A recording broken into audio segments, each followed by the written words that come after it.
everyone. I'm joined here with State Representative Brandon Ellington. You've seen him on our After the Election program. We were supposed to originally do an interview with him during his campaign, but we had to transfer to a different system, how we transfer the images and everything, so kind of messed up on that. But he's so gracious that he's came back to do another interview, and we're not going to mess this one up. So, what is on the agenda after the campaign and everything? What's on the agenda to do for the citizens in Missouri? Have a lot on the agenda. Filed like some 20 some odd bills this session. Some dealing with structural changes in the law, such as mandate for the state penitentiary, or people in the penitentiary and they're working, they get certified and bonded. That would give them a trajectory to get a job when they get out. Got a couple tax incentive breaks for small families and small businesses, similar to what corporations get, but I believe we give it to corporations. We definitely should allow small businesses and families to be able to get tax breaks. Yeah, I got like 20 some odd bills. Then we have a event coming up on February the 2nd at the Robert J. Mohart Center. It's aimed at the murders, crime, and the lack of investment, basically trying to address the systematic causes of crime.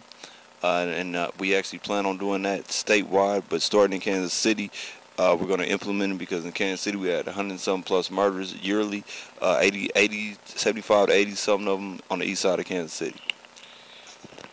Now, when you talk about the systematic causes of crime, when people come to this forum, you don't want to hear like complaints and all that.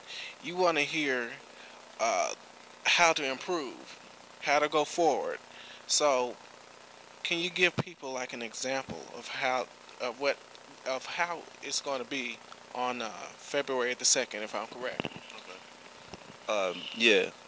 It's not going to be a forum where people come in, they just talk about the issues, because we already know what the issues are. And to be honest, we know what the solutions are. People just have been very, very slow or unwilling to address the systematic causes. When you talk about education, or lack of institutional funding, or lack of community connectors, these are things that have to be addressed on multiple layers. And the same, we talk about structural changes in the law. There's certain things as legislators that we can do that would alleviate problems for people that are coming out of the correctional institutions, that would allow them to reassimilate into society. There's certain things from the legislative body we can do that would make economic development and incentives better for the citizens of the state of Missouri.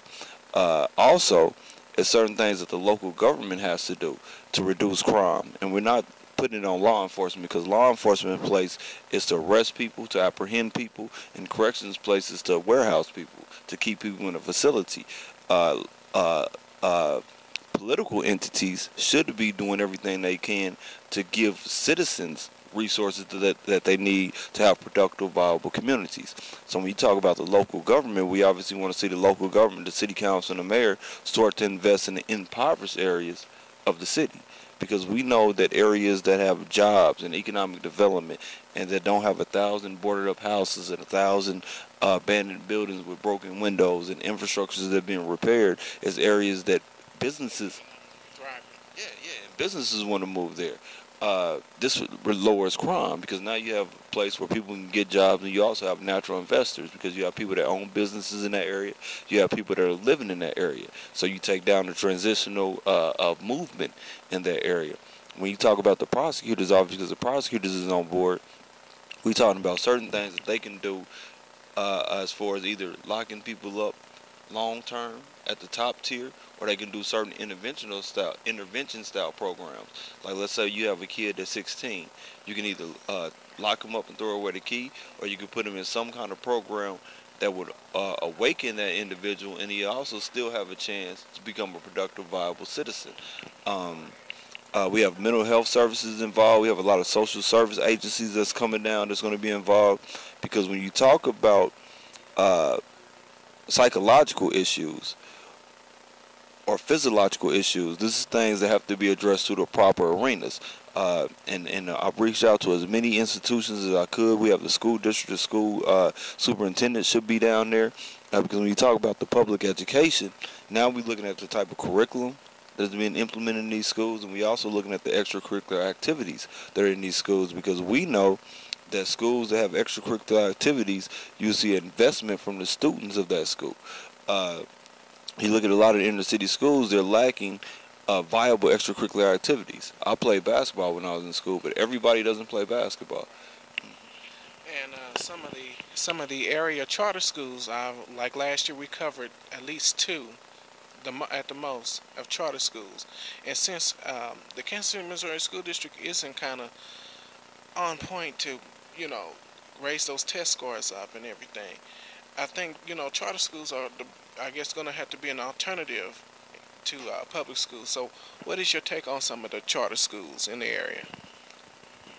We have some good charter schools, then we have some underperforming charter schools. My issue with charter schools is they have no basis for achievement, like the Kansas City public school system has. The school system has certain point requirements that they have to meet in order to remain accredited. Charter schools don't have the same checks and balances, and that's my only issue with charter schools, because it is some very good charter schools out there, and then there's some charter schools that are worse than public schools. And until we have uh, uh, uh, a standardized judgment of them, or basis, a system. A system that would have a criteria of what goes on and what what needs to be set forth in the startup process, because many of the problems that the charter schools have is kind of starting up, setting up management, setting up capital, and all that. And now we have a system in which you have charter schools competing with public schools for tax dollars, and if we actually invested in our public school systems and improved our public school systems, we wouldn't need two boats. Because if you have two boats and one of the boats has a hole in it, then obviously the boat that has a hole in it is going to sink. And we're watching the public schools sink right now when we could be fully funding the foundation formula and fighting for better curriculum and fighting for better extracurricular activities, which would be more beneficial to the citizens of Missouri. Okay, now you talk about some of the programs to help inmates, or inmates to not become a repeating statistic. So, what programs do you think kind of? Well, let me rephrase this question. What programs do you think are beneficial for inmates to be in, and what will they? What programs will work, and how would, and if there are some programs that need to be tweaked a little bit, what are some specific tweaks that are going on? Well, we actually have corrections coming down, and we have probation and parole coming down. And these individuals will be able to break down all the programs that they have in the correctional institutions, and they'll also be able to break down all the programs that probation and parole has. But when I look at the ideology behind the penitentiary, is to rehabilitate people. So if you don't have the type of life skill training going in, or adequate funding going to the mental health aspects, such as the chemical imbalances that people of substance abuse has, then you're not fixing the problem. And we have to make sure that we're spending our tax dollars as wisely as we can, because the average inmate is coming out. And the average inmate that comes out in the state of Missouri is either coming to Kansas City or they're going to St. Louis City. You don't see halfway houses in the boot hills. And the reason you don't see halfway houses in the boot hills is because they don't have the type of infrastructure that the so-called urban cores has. Mm-hmm. Jobs out there, no essential economic jobs out there. Mm-hmm. And if we know that they won't be able to get jobs, or they won't be able to get employment, and they come into the middle of the inner city, then we can't expect anything but the crime rate and the recidivism rate to continue to remain high. So if we really want to reduce crime and we want to be serious about this, we have to invest in the arenas and the areas that we know make viable, productive citizens. And in my opinion, we haven't done that. Because if we have done that at the state level, you'll see more investment in early education. You'll see more investment in public schools. And less investment in some of the superficial stuff. The same on the local level. On a local level, if you really want viable economic development, you'll see improvements in areas that are blighted. right. You you touch on some good stuff, but it's important because if you don't address crime, you don't address well. First of all, if you don't address the economic stuff, the crime is going to come in. And if you don't have a system that is working, some things in the system that you think are supposed to work are not working. And let's see what time we have here. All right, we got a little bit of time. One more question I got for you is, what are some of the people? I know you touched on a bit about some of the agencies and the people that are going to be at this forum. And can you hit on some of the? I know you probably can't talk about all of them, but can you hit on some of the people in the agencies that are going to be at this forum? And I don't have the list in front of me, but I'll reach out to the mental health agencies. A lot of the mental health agencies is going to be on board. Reach out to a lot of various social service agencies. Social services agencies is going to be on board, and they're not just coming to talk. They're actually bringing resources to the table. What type of programs they have, what type of help they have for the citizens. We're trying to build up that infrastructure. It's going to be a lot of grassroots organizations that are going to be there, because the grassroots organizations is the lifeline. We also have the prosecutor's office that's going to be there.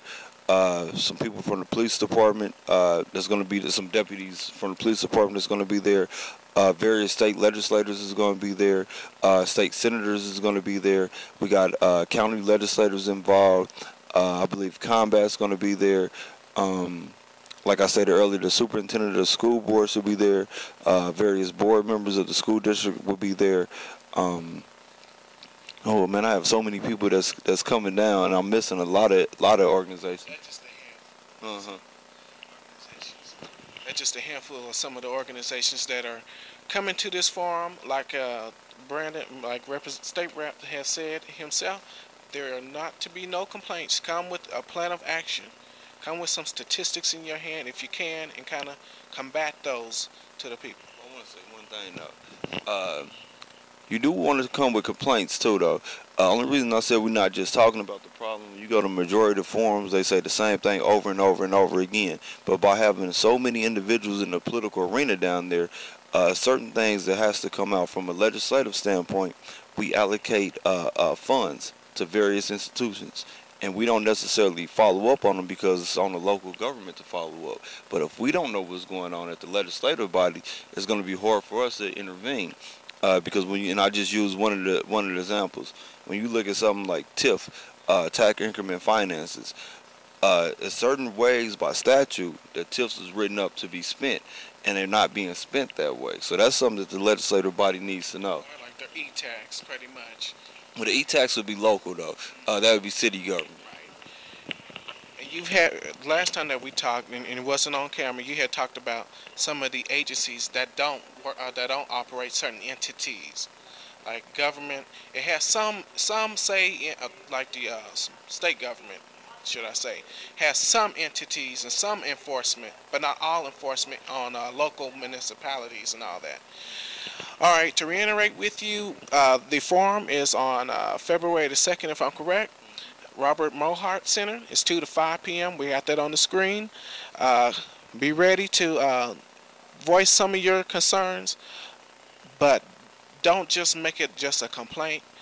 Be ready with some statistics and all that in front of you when you come to this forum. I will be there, hopefully, and covering some of the people's concerns, as we always have with some of the issues that go on in Kansas City. And State Rep, thank you for joining us here on Eye to Eye, Kansas City. And we hope to see you back here on the next edition of Eye to Eye, Kansas City. Don't forget to visit galvinbkc.com for all the latest details. Bye-bye, everyone.